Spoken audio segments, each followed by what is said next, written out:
आप सभी लोग बड़े भाग्यशाली हैं जो इस प्रकार के हैं और सुन रहे हैं।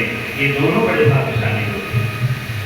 सज्जनों, वैसे तो जो हमारे व्यास जी हैं आदरणीय, बहुत ही अच्छे और विद्वान, और उनसे ज़्यादा आप लोग हैं जो ऐसे आयोजन को करवा रहे हैं और सबको ये श्रवण करवा रहे हैं। गुरु होता क्या है? वो का मतलब होता है गंदगी। लोग कहते हैं इधर से मतलब जब गंदगी पड़ा, धूप पड़ा है, और धूप का मतलब होता है प्रकाश, उजाला, सुगंध। जो गंदगी से उठा करके अच्छे में ले आवे, जो अंधेरे से उठा करके गुरु ही मार्गदर्शन करते हैं। जब अभी महाराज जी ने बताया, गुरु बिन भव बिन करे न कोई, जो विरक्त शंकर संग हुई। कोई भी ब्रह्मा हो, विष्णु हो, शंकर जी स्वयं क्यों ना हो, लेकिन बगैर गुरु की ये भवसागर से पार होना मुश्किल है।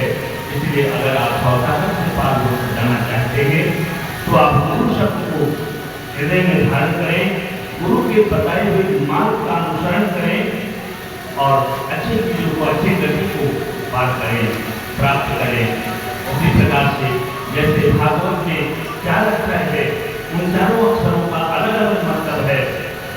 तो महाराज जी ने आपके प्रथम दिवस में ही बताया होगा, इस भवसागर से जाने का 4 रास्ते हैं: नाम, रूप, लीला और धाम। नाम से भवसागर से पार हो जा सकता है और नाम सबसे आसान है। कोई पढ़ा लिखा हो, कोई नहीं पढ़ा लिखा हो, अमीर हो, गरीब हो, सब लोग भवसागर में पार जा सकते हैं, भगवत नाम को प्राप्त करके।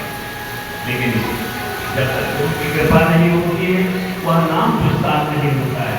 इसलिए गुरु की कृपा लें, अपने अपने गुरु की पूजा उपासना करें, उनके बताए हुए नाम का अनुसरण करें। और यही चीज कभी कभार हम जैसे लोगों से भूल हो जाती है, सांसारिक जीवों से भूल हो जाती है। बचपन अज्ञानता में चला जाता है, अरे कौन होता है गुरु, क्या होता है, हम जान नहीं पाए। और जवानी में मदमस्त होकर के भूल ले तो चलिए होता है, केवल हम हैं। और जब बुढ़ापा आ गया और जब कुछ भी बच के नहीं रहा, तब सोचने लगे कि भवसागर से जाना है। अरे कोई चिंता ना करो।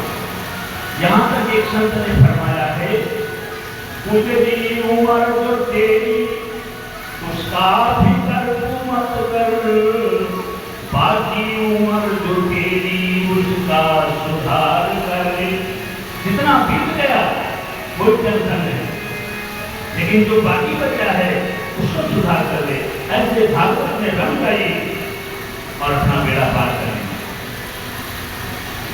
इस प्रकार से हमें जब ज्ञान आएगा, उजाला आएगी, और जब अंधेरा हो चुका होगा तो फिर क्या फायदा है?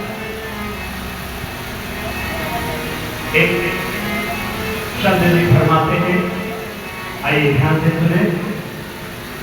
जीवन खत्म हुआ तो, जीवन खत्म हुआ तो जीने का ढंग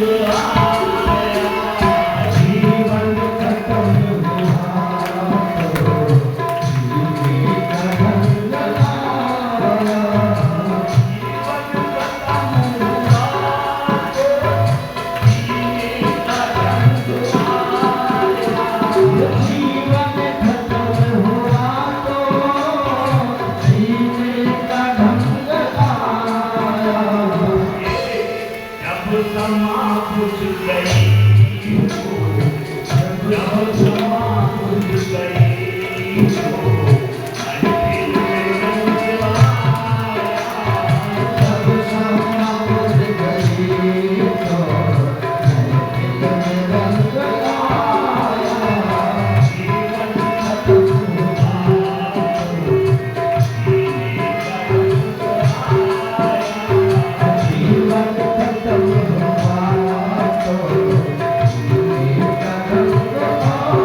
जब बच्चा पैदा होता है तो हर आदमी उम्मीद करता है मेरा बेटा 100 साल जिएगा, लेकिन ये ज्ञान की बात बताता हूँ, पैदा होते उसकी उम्र 50 हो जाती है, 100 नहीं रह जाती, 100 लेके आया है लेकिन पैदा होते 50 हो गए। क्यों? क्योंकि 12 घंटे की दिन और 12 घंटे की रात है, दोनों मिला करके एक दिन मानते हैं। 12 घंटे की रात होने में चली गई और 12 घंटे की दिन है वो खेलने कूदने में चला गया। तो उम्र कितनी बची? 100 के बजाय 50। अब 50 में क्या नहीं बताओगे? बाल्यकाल कुछ भी नहीं करता और जवानी मोह में पड़ जाता है। बुढ़ापा कितना बढ़िया है ये सभी लोग जानते हैं। तो बचा कितना? 12.5 साल की आयु बची। उस 12.5 साल की आयु केवल है 100 नहीं है, ध्यान देना। जवानी ही अवस्था इतनी है कि वो 12.5 साल की। अब वो 12.5 साल में क्या होगा? बदल कर और नहीं सोए रहे तो फिर कोई फायदा नहीं। गाड़ी निकल गई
उस वक्त वक्त रंग आया। इसलिए सज्जनों ऐसा वक्त कभी नहीं मिलेगा। ये वक्त आपके पास है, इससे सुंदर वक्त तो कुछ मिलेगा ही नहीं। इसलिए सज्जनों कभी कभी अपनी जवानी में हम अहंकार में डूब जाते हैं और कहते हैं कि हर एक कुछ भी होता है, कहाँ है भगवान? अज्ञानता है, कहाँ है भगवान?